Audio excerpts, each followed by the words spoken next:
뭐 이 말씀을 이 질문 안 드릴 수가 없는 게 국민의힘과 우리 이준석 후보가 나중에 범보수의 단일화 이런 것도 해야 되는 거 아니야라는 그런 의견들이 사실 나오고는 있잖아요.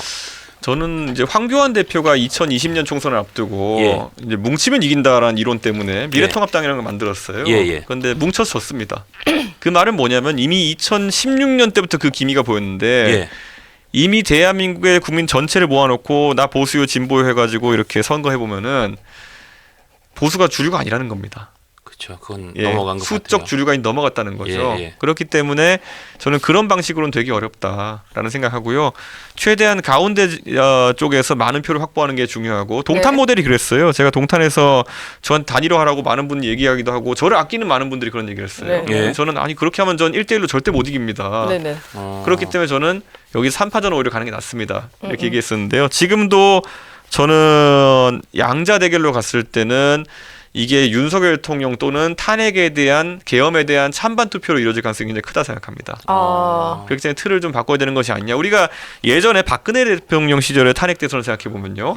2017년에 안철수 후보가 중간에서 일시적으로 1등으로 치고 올라갔던 적이 있습니다. 있었죠. 그게 바로 그런 정서인 거죠. 그때도 문재인 대통령이 되기 전에 문재인 포비아라는 것이 존재했거든요. 거기에 더해가지고 그럼 안철수라는 사람 그리고 홍준표라는 사람이 나왔는데 그때 이제 자유한국당은 탄핵을 극복하지 못한 상황이었고 그럼 안철수 의원은 다소 그래도 중도적인 입장이고 탄핵에 책임이 없는 사람이다 보니까 올라간데 그건 또 안철수 의원이 그 당시에 정치적인 또 훈련이 미숙한 부분이 있어가지고 그리고 또 드루킹도 그때 활동을 했잖아요. 그렇죠. 드루킹도 있었고 그리고 뭐 MB 아바타 이런 것도 있고 하면서 기술적인 문제 좀 있어가지고 이제 지지율이 빠지면서 3등으로 내려앉는 과정이었는데요. 그러니까 한 번쯤은 이런 탄핵 대선에서는 그 주류 세력에 대한 포비아 그리고 탄핵의 책임 있는 세력에 대한 그런 거부감 때문에 가운데 지대가 한번 올라가는 국면이 생깁니다. 그렇기 때문에 저는 그때 그거를 이제 유지하느냐 아니면 그거를 더 키워내느냐는 저의 역량에 달린 것인데 한번 해보겠습니다. 그런데 근데 아마 이런 생각들은 할 것 같아요. 만약에 이준석 후보가 이제 그 흐름을 타고 정말 2등 내지 1등의 후보로 확 치고 올라서 선거 며칠 안 남았는데 1등은 이재명 후보고 2등이 이준석 후보인데 만약 국민의힘 후보가 3등인데 이 3등의 표 때문에 1등, 2등이 이재명 후보 1등으로 갈린다면 그런 상황에서는 예를 들어서 그럼 국민의힘 후보와 막판에 단일화를 해서라도 이재명 후보를 꺾어야 되지 않느냐 뭐 이런 지적들이 나올 수 있잖아요. 이게요. 실제 선거 현장을 띄워보면 산술이 절대 안 됩니다. 예를 들어 제가 상계동에서 옛날에 어렵게 선거할 때도요.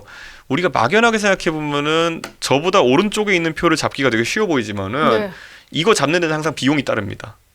예를 들어 이런 게 있어요. 저희 당의 그 당시 국민의힘에 굉장히 한 20년, 30년 활동하신 고문분인데 정말 저를 아껴주시고 정말 나라 사랑하시고 보수가 이겼으면 좋은 분인데 이분이 꼭 저를 아껴가지고 그 고깃집 같은 데 가가지고 식사를 사주시고 이래요. 제가 이렇게 먹으면은 식사하시면서 계속 저한테 그래요. 아, 이 위원장 이재명이 감옥 보내야 돼! 이렇게 큰 소리로 고깃집에서. 그럼 이분한테 예예 그러면은 옆에 있는 사람이 들으면서 아, 이준석은 저런 약간 부류의 분들과 많이 교류하는구나 이러면서 떨어져 나간 표가 있고 그러니까 이게 굉장히 쉽지가 않아요. 그러니까 여기에 달려가지고 여기를 포섭하려고 하는 순간 여기에 더 큰 덩어리가 떨어져 나가는 게 느껴질 정도거든요. 그러니까 저는 제가 만약에 그런 상황이 놓이게 된다면 이건 가정적인 상황이잖아요.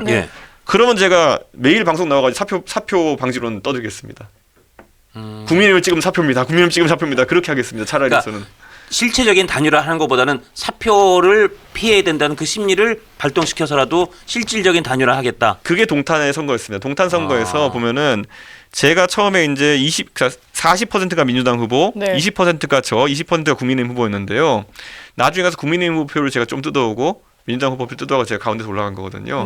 제가 만약 이분과 국민의힘 후보가 단일화했으면은 다시 이쪽에서 민주당에서 온 표는 떨어져 나갔을 겁니다. 그래서 이게 제가 냉정해야 된다고 계속 얘기하는 게요. 저는 지난번에 윤석열 안철수 단일화 때도요. 제가 윤석열 후보 앞에다 놓고 계속 얘기했거든요. 지금 우리가 여러 지표로 계속 보면은 당신이 한 7%에서 8% 차로 이길 것 같다. 그런데 제발 어떤 멍청한 사람은 낚여가지고 안철수 후보랑 단일화하겠다고 하지 마라.